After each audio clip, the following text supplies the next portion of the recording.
Assalamualaikum warahmatullahi wabarakatuh. Kembali kita bertemu dalam Hak Chat Saving Life Series hari ini 21 Oktober 2020.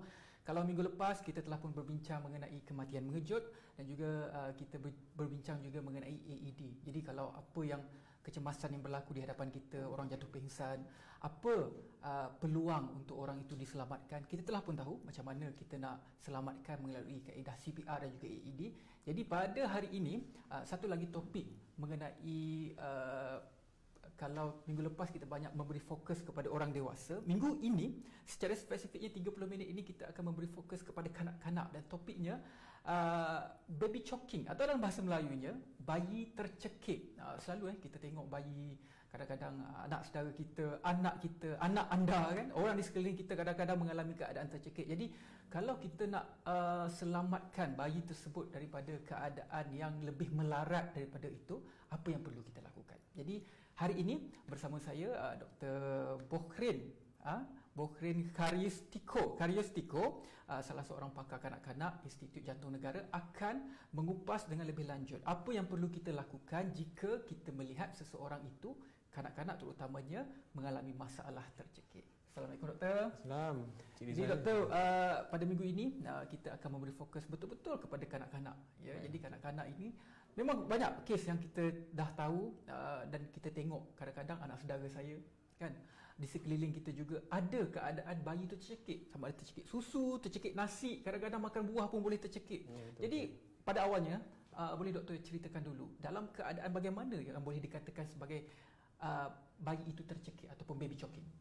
Okey, berkenaan dengan baby choking ataupun bayi tercekik ini, kita tak boleh tumpu pada bayi sajalah, because disebabkan bukan setakat bayi saja, actually even budak-budak umur 2 tahun, 3 tahun, 4 tahun, 5 tahun, actually memang diorang ada populasi yang risiko untuk tercekik, dan kalau ikut data yang sedia ada, tapi di Malaysia saya tak pasti, but this one data daripada US, boleh dikatakan satu dalam 5 hari ada saja budak-budak yang tercekik, dan kebanyakannya yang berumur kurang daripada 5 tahun, dan kalau kita lihat juga kebanyakan tercekik ni dalam makanan, bukannya Lego ke biji manik ke apa ke, kebanyakan makanan. Jadi yang paling simple macam mana kata buah, nasi seketul pun boleh, apa benda saja boleh, so kalau kita bincang pasal bayi tercekik ni, yang paling penting lah kita kena tahu apakah benda-benda yang menyebab tercekik, terutama bahan-bahan atau makanan apa yang di sekeliling kita yang menyebabkan bayi tercekik, dan apa yang cara nak mengelak daripada tercekik. Kita tak nak tercekik kan, kita boleh elak dahulu, tapi kalau tercekik, apakah tanda-tanda yang kita kena pantau, lihat, dan apa pun kita buat. Yang tu yang topik kita bagi saya yang penting hari ini. Kalau kita tak bercerita berkenaan dengan baby choking ataupun tercekik, masa tercekik lah di kalangan kanak-kanak. Jadi kalau anda mempunyai sebarang keraguan ataupun soalan, anda boleh kemukakan di ruangan komen tersebut. Apa sahaja soalan, insyaAllah nanti saya akan bacakan dan Dr. Bu akan rukaikan persoalan anda itu. Jadi Doktor, dalam keadaan secara spesifik, macam mana kita nak tahu bayi itu tercekik? Okey, kalau kita nak tengok, kita bergantung pada umur, Kalau bayi tercekik itu, saya kita akan nampak semasa dia menyusu, tiba-tiba dia tersedak tu pula, macam kita tersedak lah, lepas tu semasa tersedak mungkin dia start dengan batuk, kemudian dia berhenti bernafas dan dia jadi biru. Kebiasaannya begitu, Dari segi dejutan jantung pula bagaimana? Kita boleh merasakan ada perubahan ataupun tidak? Okey, nak rasa degup jantung tu memang sangat sukar lah. Sebab pertama kita pun panik kan. Kalau kita tengok budak, kalau kita sendiri tercekik pun, kita pun panik, kita tak pernah rasa kita punya nadi kan. Tapi dalam budak-budak selalunya kita nampak nafas tu lebih laju, lebih daripada biasa masa peringkat awal. Kalau cekik tu memang kalau dia separuh tercekik, mungkin nafas laju. Jadi kalau dia tercekik sepenuhnya, dia akan nafas tapi dia tak boleh nak nafas penuh je lah, dia sangkut. Jadi apakah faktor yang menyebabkan bayi itu tercekik? Maksud saya, adakah dari segi makanan itu biasanya berketul-ketul ataupun air terlebih pekat ataupun bagaimana? Okey, kebanyakannya kalau kanak-kanak yang bayi saya cakap pasal bayi lagi nanti kanak-kanak nanti saya akan cerita lebih detail selepas ni. Kalau bayi selalunya bergantung pada secara posisi bagaimana diberi susu. Sebab tu kalau kita tengok bukan sekadar makanan biji ke benda lembut ke cekik, actually susu pun menyebabkan kematian. Saya pasti saya pasti banyak kes-kes, contohnya macam dari Putrajaya masa nampak ada beberapa kes yang mana kebanyakannya orang yang hantar anak tu pergi ke rumah pengasuh dan the usual story ialah lepas bagi susu tidur, lepas tu tengok tak bernafas. Jadi posisi bagaimana yang ideal untuk diberikan susu kepada bayi? Okey, kalau dari segi minum susu tu bergantung kalau sama ada susu ibu macam breastfeeding ataupun menggunakan botol. Kalau breastfeeding sebab tu kita akan kalau nak cerita susah lah, tapi memang kalau encik-encik puan-puan yang sedang memberikan breastfeeding, actually memang akan ada guideline macam-macam cara bagi. Dia ada teknik kata macam pegang bola apa tu, baseball, rugby ada bayi kat sini doktor, boleh juga tunjuk contohnya. Ni antara contoh kepala perlu tinggi ke atas, kepala masuk di sini, contoh kalau saya ada breast okey, so patutnya kepala macam atau bukannya bagi susu begini lepas tu kalau susu pun kalau boleh, kalau kita kadang-kadang ibu-ibu suka menyusu mengiring kan, so kadang-kadang kepala tu kena tinggi, kepala tu kena tinggi. Kalau susu dengan botol, definitely kepala kena tinggi dan bagi begini, bukannya, dan kita pastikan kita yang pegang, bukannya kita letak bayi di dalam katil, dalam tilam, di atas tilam dia dan kita letak begitu saja. Itu paling bahaya. Sama kalau nak bagi makanan pun sama ke macam mana? Itu kalau bayi yang sudah duduk dan dia start makan, definitely kita kena pantau lah maksudnya dia kena duduk. Dan kedua ni, kalau untuk bayi yang lepas nyusu jangan terus baring macam ni. Selalunya kita kena tinggikan sikit, letak bantal. Walaupun bayi itu dalam, biasa kan bayi kan lepas dia menyusu ataupun dia makan dia akan mengantuk. Biasanya ibu bapa terus bagi bayi tersebut tidur. Tidur, tapi maksudnya bukannya lepeh terus tahu bantal. Adalah, saya pasti kebanyakannya yang apa ada bayi kan dia kalau letak bantal at least tinggikan sedikit di kepala dan di bahu. Bukan di kepala, dia mesti di bahu sekali. Sebab kalau kepala saya takut dia terkemik macam ni, dia tak bernafas pula. Kalau sebab bayi dia masih belum ada kekuatan otot yang sempurna. So kalau kita kepala saja takut dia tercekik. So dia punya kepala dan bahu duduk sini. Maksudnya kena ada support sebelum dia betul-betul lena. Berapa selemasa itu, selepas dia menyusu, selepas itu dia mengantuk dan tertidur, berapa selemasa untuk baru kita boleh letak dia dekat tilam ataupun di bawah? Tak, dia boleh tak tilam tapi kan ada bantal.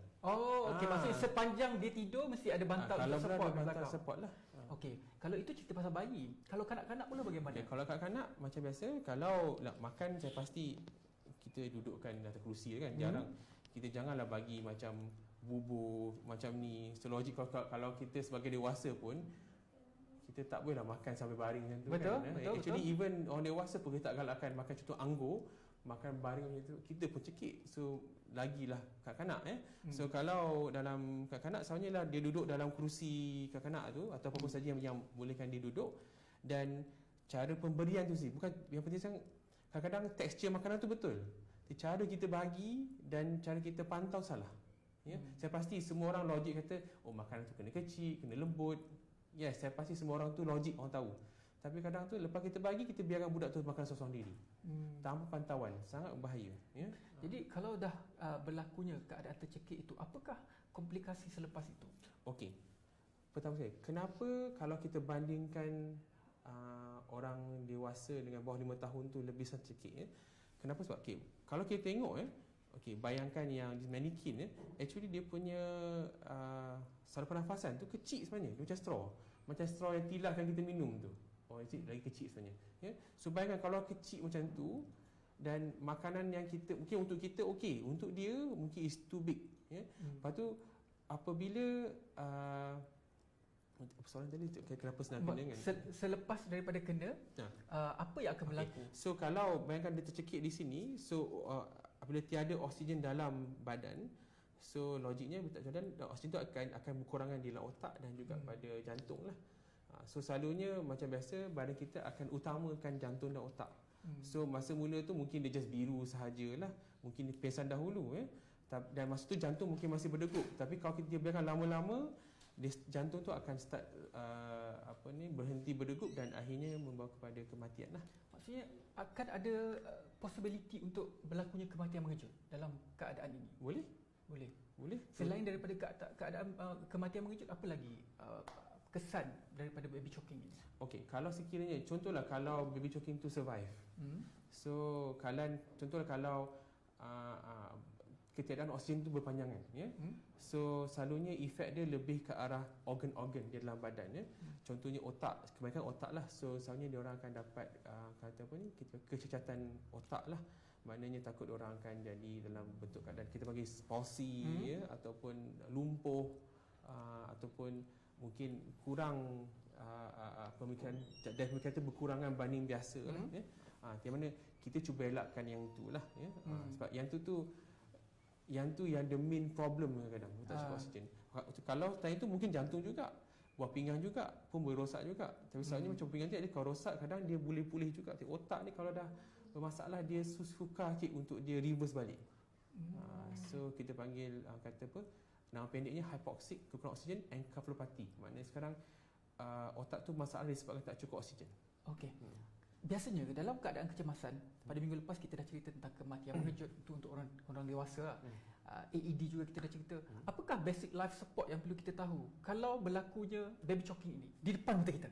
Okay, first apa yang you guys kena tahu ialah contohlah dah perempuan dengan encik memang dah buat yang terbaik, ya. Tapi kadang-kadang tu certain benda tu kita tak boleh kontrol, ya. Mungkin tengah jalan tiba-tiba anak-anak tu nampaklah guli ke apa-apa kat lantai ke, dan kita mungkin pandang tu tak dapat, mungkin terlepas pandang sekejap saja dan dia masuk dalam mulut. So tiba-tiba apa yang kita tengok dia tiba senyap, dia tak macam biasa. Dan kebanyakannya kalau ni budak berjalan ni, kalau bayi dia lain sikit, ya. Kalau budak yang berjalan semua tu kita nampak dia akan the typical tanda-tanda dia ialah dia akan letak tangan tu di leher. Kanak-kanak tersebut dia letak macam ni. Memang tipikal. Kalau tengok ada gambar yang tunjuk tu, ni kita panggil universal sign for choking, ya. Ni tipikal, rasanya mana-mana negara pun, saya rasa memang semua negara pun, ya, satu mana-mana dekat memang ni lah cara menunjukkan kita tercekik, ya. Dan kebiasaannya kita akan logiknya kita tanya apa berlaku, kan. Tapi actually masa kita tanya cakap apa berlaku tu, actually kita banyak membazir masa sebenarnya. The first thing kita tanya ialah kita nampak tu, okey, kita tahu dia tercekik. Kata first kita bagi tahu dekat kanak-kanak tu faham lah, ya. Kalau kanak tu ni saya cakap, kalau kanak yang mungkin 4 tahun 5 tahun faham, kita berkata dia okey tercekik, kan. Lepas tu usually dia akan tunjuk ataupun dia senyap. So kita kalau dia masih boleh bernafas, kita cakap dengan dia, okey, cuba batuk, ya. Jangan biar saja, jangan marah pula. Ada yang marah juga, saya marah je anak saya kadang itu kan, ada ke apa, kan. Tapi jangan salah, tu salah. Memang akan cakap kata batuk keluarkan, ya. Okey. Nanti dia berlahir nanti, ya. Okey. So lepas tu contohlah kalau dia apa tanda kata dia mungkin suara tercekik. Dia boleh bersuara dan ada bunyi batuk. Ada mungkin suara dia serak ke, ataupun suara dia garau ke, itu tanda cekik separa lah. Dan kita tolong, mungkin kita tepuk belakang dia, ya. Jadi kita tekan tepuk belakang, ya, itu. Okay. Tapi sekiranya kita nampak dia memang totally senyap, memang apa benda bunyi pun tak ada, kalau budak-budak, yang first thing kita kena buat ialah, ya, saya tunjuk gambar dia dalam slide. Sambil itu, kalau anda ada soalan, apa-apa soalan, anda boleh saja ajukan di ruangan komen nanti. Saya akan bacakan dan Dr. Bo akan menjawab persoalan itu. Ini gambar sebelum visual di Facebook sekarang kita tunjukkan bahawa so ni, ya, ni kalau child is choking, yang gambar child is choking ni nampak 3 gambar tu, ya. Kalau kita nampak ni budak yang boleh bercakap ataupun berjalan lah, ya. Masih tunjuk, tu yang first ask question. Okay, ask question tu kata tercekik ke, bukan kata kenapa, tercekik. Okey, kita cekik tu, dan sebab memang tak apa-apa. So kita akan buat 5 teknik, ya. Okay, first kita akan buat yang kita buat 5 darab 5 tu, maknanya kita pun kita biarkan kanak-kanak tu di hadapan kita, ya. Lepas tu kita cangkung, gantunglah, ya, cangkung macam ini, ya. Lepas tu kita pegang support dia dan kita tepuk di belakang, ya, 5 kali. 5 kali. Di mana kita jangan guna tumbuk macam ni, ya. Tak boleh. Dia kena tapak tangan kena lebar, ya. Lepas tu kita guna banyakkan dekat heel, dekat di ruang sini ya. Dan tepuk tu di antara dua tulang belikat skapula. Skapula kita ketuk ke depan. Jangan kuat sangat ya. Jangan kuat sangat. Bukan di bahagian bawah ni, di antara tulang. Okay, boleh facing ke sana sikit. Okey, bayangkan tulang belikat di sini. Yang ni all dia punya ribs tu, sini kan tulang biasa je kan. Jangan ketuk di sini ya. Ketuk tu di sini ya. Just bawah sini. Sebab di bawah sini adalah diaphragm ya. So kita apa kita buat adalah kita nak cuba tolakkan diaphragm tu ke atas. So kita paksa paru-paru tu mengecut ya, supaya dia tolak apa-apa saja yang ada dalam tekak tu keluar ya. Tapi kita buat 5 kali, jangan 10 kali, 10 kali yang tu ya. Lepas tu lepas dah buat 5 kali tak ada perubahan, cara tahu perubahan lah, kita tengok cara lah, kalau dia bernafas, dia batuk keluar, maknanya dah terkeluar lah tu. Maksudnya makanan itu keluar?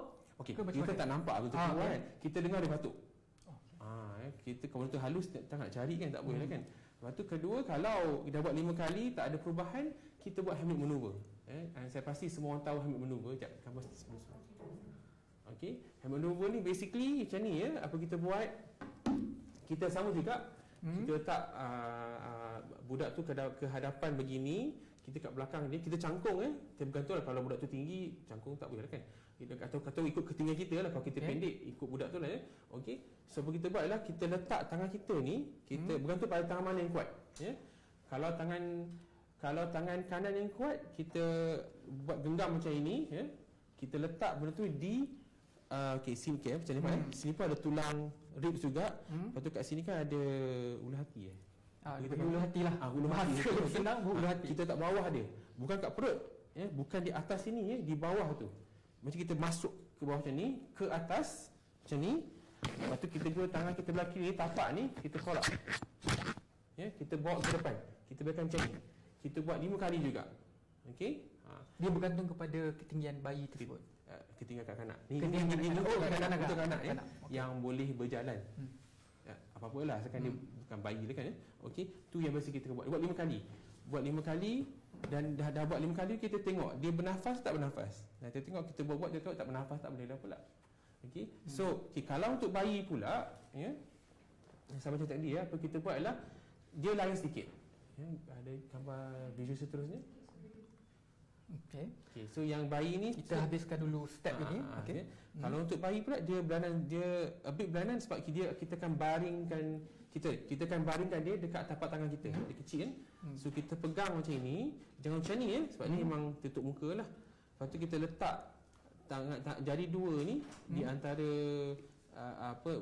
kat pipi ni, kita bawa macam ni. Lepas tu kita letak atas kita punya peha ya. Lepas tu kita buat sama juga. Adalah sama je. Tepuk 5 kali, lepas tu pusing ke bawah sama juga 5 kali. Sama, it's the same. Jadi ulang. Itu antara step yang anda perlu tahu untuk menghadapi kalau bayi anda tercekik. Kita berehat seketika doktor. Selepas ini kita sambung lagi dengan step-step seterusnya dan beberapa persoalan lagi yang harus kita rungkaikan untuk merungkaikan baby choking. Berehat seketika, kembali selepas ini.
Kembali lagi dalam Hak Chat Saving Life Series. Pada minggu ini kita berbicara mengenai baby choking ataupun bayi tercekik. Kalau anda baru sahaja mengikuti, terima kasih banyak-banyak. Kalau anda ada persoalan juga, anda boleh letakkan saja komen dan juga persoalan anda di Facebook Institut Jantung Negara, dan saya akan bacakan dan Dr. Bo akan rungkaikan. Jadi Dr. Bo, tadi kita dah perincikan sedikit step kalau kanak-kanak ataupun bayi mengalami masalah tercekik. Doktor boleh sambungkan step tersebut? Okey, so macam ni saya mungkin recap sikit pasal yang bayi tu ya. Okey, instrumen tadi yang tadi yang saya sebut tadi tu ialah ni bagi pesakit bayi atau kanak yang masih sedar. Ya, nanti yang tak sedar dia berlainan sedikit ya. Dan sekali lagi untuk bayi kita recognize apa tanda-tanda yang dia tercekik ya. Okey. Lepas tu mula kita tak tanya dia lah, dia tak faham kan ya. So apa kita buat ialah kita terbalikkan dia dahulu, kita letak jari kita bergantung pada tangan bersamaan lah. Ada orang buat macam ni. Kalau saya prefer buat macam ni sebab lebih stable. Kalau macam ni saya takut saya terlengit hidung dia. So saya pegang macam ni, kepala dia sebab kalau kena ambil dongak sikit, lepas tu letak bayi tu di antara tangan saya ni ya, dan letak atas peha ya. Jangan berdiri, kena duduk.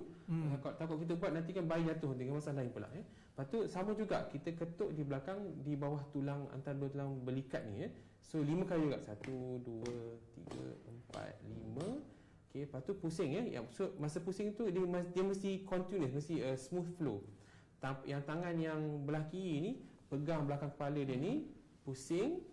Lepas tu ke bawah juga ya, kepala make sure ke bawah. Sama juga tadi kan kita buat maneuver dari hadapan di bawah kan.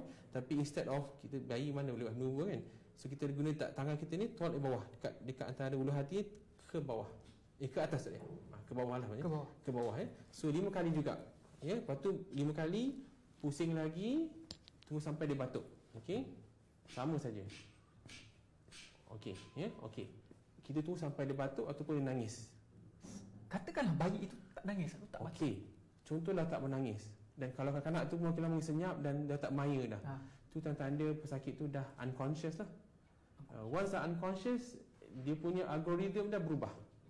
Ya, kalau untuk kanak-kanak yang besar, kita terpaksa letak dia atas lantai ya, ataupun yang tempat yang selamat ya, atas lantai. Lepas tu kita akan, kalau ada gambar kita tunjuk gambar, senang sikit, kadang ada visual ni senang sikit nak bayangkan. Seterusnya lagi.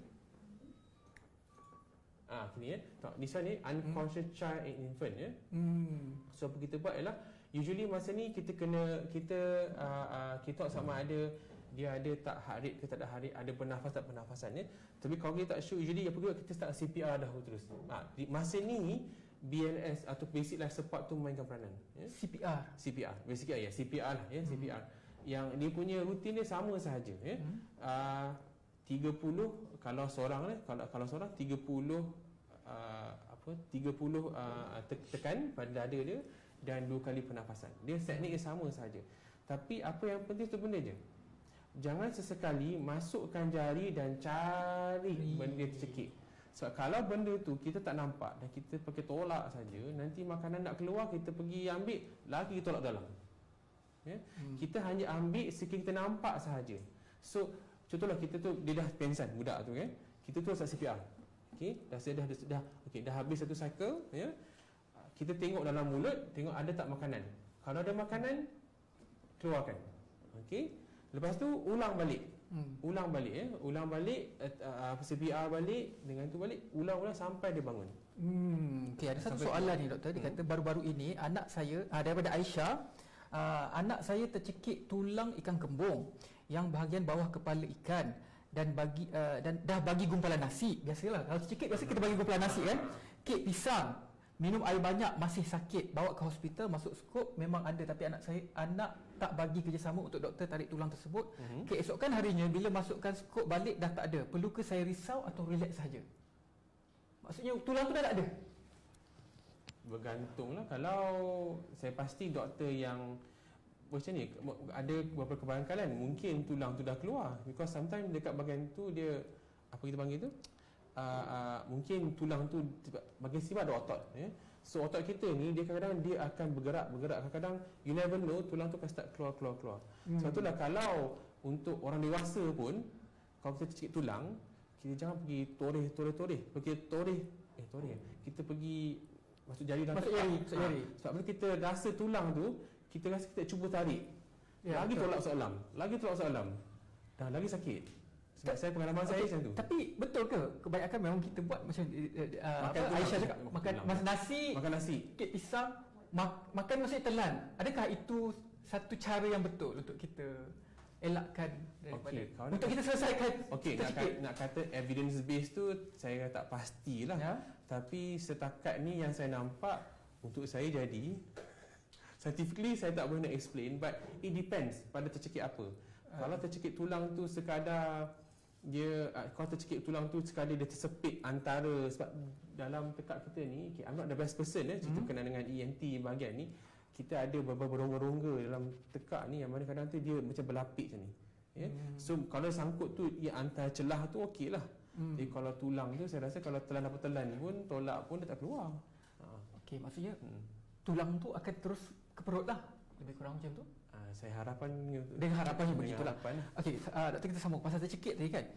Katakanlah dalam keadaan tersebut baby kita dah lakukan semua benda. Jadi bila masa kita perlu call ambulance? Okey. Semasa dah start unconscious tu, kalau ikut yang si BLS, kita dah panggil call for help. Kita call for ambulance. Yes. Once dah nampak unconscious, kita terus kata help. I need help. Minta sesiapa call. Ataupun kalau patient baru unconscious, kalau ke BLS kita boleh sempat call lagi. Kita sempat call lagi minta 911. Tapi kalau 911 sorry. 999. Sorry terikut Okey 999 okey. Ataupun kalau ada orang lain minta orang lain lah. Okey. Maksudnya dalam keadaan dia dah tak unconscious itu, kita terus call ambulance ataupun 999 untuk dapatkan bantuan lah. Yes. Jadi kalau tadi kita cerita juga kalau dalam keadaan unconscious kita dah start buat CPR. Dalam kes ini kalau seseorang itu tak berani untuk buat CPR tapi ada AED device, boleh tak? Bagaimana pula? Kalau kita tahu tercekik, saya tak rasa lah AED tu membantu. Tak boleh pakai lah AED. Kalau kita tak tahu dia kenapa dia pengsan, bolehlah guna AED. Sebab kita tak tahu lah. Kalau kita tahu dia tercekik tulang, tercekik contohlah cheese ke apa kan, bagi AED saya rasa AED tu tak akan mengeluarkan benda tu lah, melainkan tapi dalam keadaan dia unconscious, dia tak sedar. Tapi okey, contoh kalau dia terus cekik dan AED tu untuk membantu otot jantung yang ritma yang masalah. Kalau contohnya dia memang ada masalah ritma, kadang-kadang dia tak cukup oksigen, memang jantung kita akan dapat masalah ritma.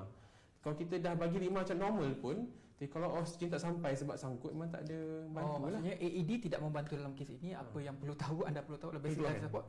Kena keluarkan dengan cara yang doktor sebutkan tadi, dan juga kalau tak jadi juga, kalau unconscious kena buat CPR dan juga call for help. Dalam pengalaman doktor lah menguruskan kes-kes bayi ini, apa pengalaman doktor yang paling unik yang boleh dikatakan sebagai menarik untuk dikongsikan dengan penonton? Saya rasa tu saya cakap berkenaan tu, saya rasa ada pentingnya saya nak beritahu apa yang kita kena avoid. Avoid dia penting sangat-sangat Okey. Apa yang kena avoid ni dia bergantung kepada kanak-kanak tu, ikut umur dia Bukannya kata pantang langsung tak boleh makan Macam dia kata tak boleh makan cheese yang blok-blok tu, tak boleh makan langsung anggur Boleh untuk kanak-kanak, tetapi kita kena pantau itu penting sekali Nanti kan tak bagi langsung, nak kita bagi bubur je kan bagi roti saja sebab yang saya kata susu pun tercekik Tapi definitely kalau logik, kalau actually nanti saya ada dalam actually dekat dalam MOH punya web page dia memang ada satu web page yang sangat bagus. Dia menunjukkan ikut umur apa yang dia makan, apa yang boleh makan, apa yang boleh buat. Sebab macam ni apa yang dia boleh makan itu bergantung pada perkembangan dia. Kalau kita nampak bayi tu dah start pandai macam buat certain bunyi macam kita hisap tu menandakan dia punya otot kat sini dia dah kata dah macet dah bercakap tu asal bunyi tu menunjukkan ada part-part yang dia macet okay. Yang tu yang akan menandakan apa yang kita boleh bagi. Sebab itulah kita kata bila 6 bulan kita start bagi bubur. Sebab baik umur 6 bulan selalunya baby akan start buat wow. Maknanya dia dah macet dari segi otot dia lah. Saya tak tahu otot mana tapi dia dah quite macet lah. So disebabkan tu kita dah boleh start bagi bubur secara perlahan.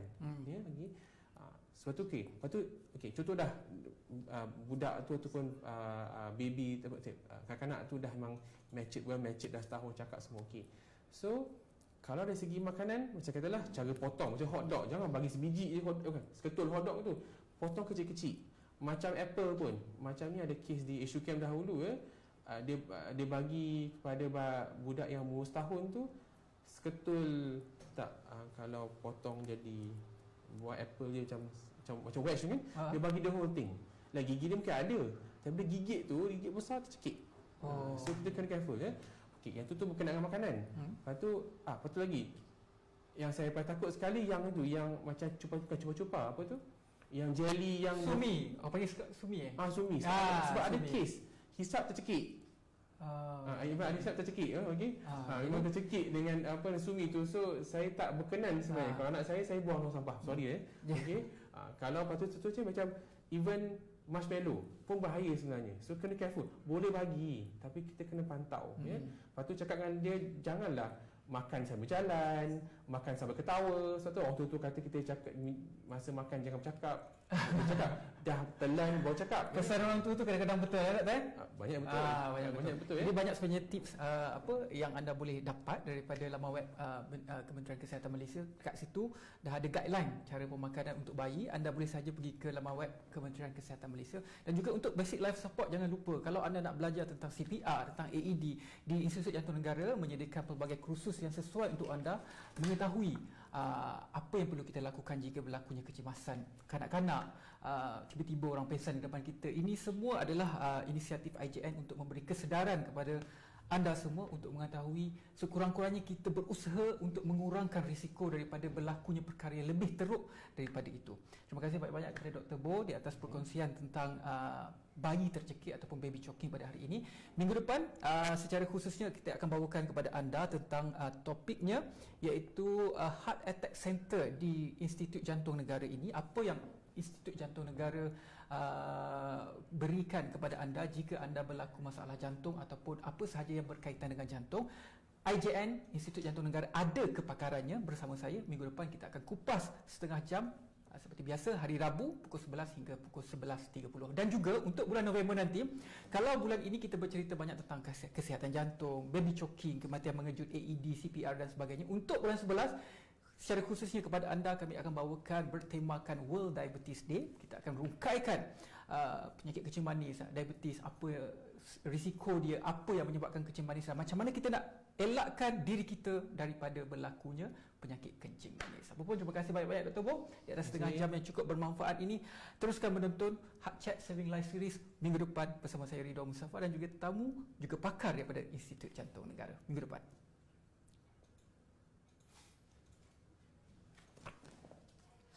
Get to know your heart with Dr. Heart.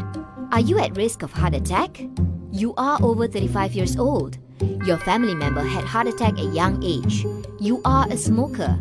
Your BMI 25 or greater, especially if you have excess fat around your waist.